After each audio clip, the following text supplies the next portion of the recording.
آج میں آپ کے سامنے جو ٹاپک لے کر حاضر ہوا ہوں وہ یہ ہے کہ قرآن مجید پڑھنے میں دل لگانے کا کیا طریقہ ہے۔ لہٰذا آپ ہماری باتوں کو غور سے سنیں اور اگر اچھا لگے تو لائک، کمنٹ، سبسکرائب اور شیئر کرنا نہ بھولیں۔ آپ ہماری ویڈیو کو پورا واچ کریں، انشاءاللہ آپ کو ضرور فائدہ حاصل ہوگا۔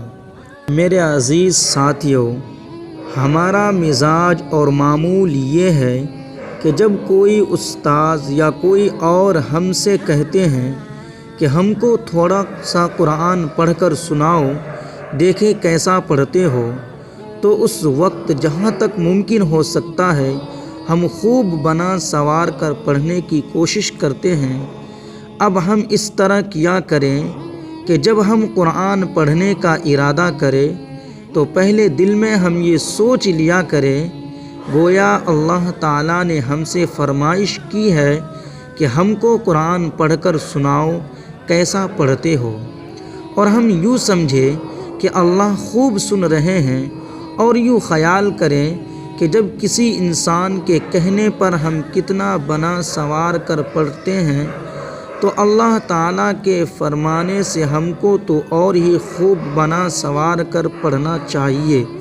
یہ سب باتیں سوچ کر اب ہم پڑھنا شروع کریں، اور جب تک پڑھتے رہیں یہی باتیں خیال میں رکھیں، اور جب پڑھنے میں بگاڑ ہونے لگے یا دل ادھر ادھر ہٹنے لگے تو تھوڑی دیر کے لیے پڑھنا موقوف کر کے ان باتوں کو ذہن نشین کر لیں۔ انشاءاللہ اس طریقے سے صحیح اور صاف پڑھا جائے گا اور دل بھی ادھر متوجہ رہے گا۔ اگر ایک مدت تک اسی طرح ہم مسلسل پڑھتے رہے تو پھر انشاءاللہ بآسانی سے ہمارا دل قرآن میں لگنے لگے گا۔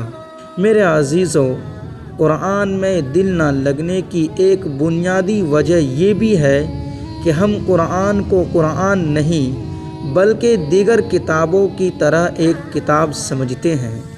اسے خدا کا کلام نہیں بلکہ معلومات حاصل کرنے کا ایک ذریعہ سمجھتے ہیں۔ قرآن کو چھوڑ کر ہم گانے سنتے ہیں، موسیقی کی دھن میں مگن رہتے ہیں، جبکہ حدیث پاک میں اس کی سخت وعید آئی ہے کہ میوزک سننے والوں کے کانوں میں کل قیامت کے دن شیشے پگھلا کر ڈالے جائیں گے۔ تو دوستو ذرا سوچئے تو صحیح کہ ان کا دل قرآن میں کیسے لگے گا جن کی آنکھیں غلط مناظر دیکھتی ہو، جن کے کان سارنگی اور گٹار کی سریلی اور لطیف آواز کو سن کر مچلتے ہو۔ تو دوستو آئیے آج ہم یہ عہد کریں کہ ہم قرآن کو قرآن سمجھ کر پڑھیں گے، تجوید و مخارج کے ساتھ پڑھیں گے۔ اگر ہم قرآن کو پورے حقوق کے ساتھ پڑھتے ہیں تو انشاءاللہ ہمیں قرآن میں وہ مزہ آئے گا اور وہ لطف ملے گا جس کا ہم تصور بھی نہیں کر سکتے۔ السلام علیکم۔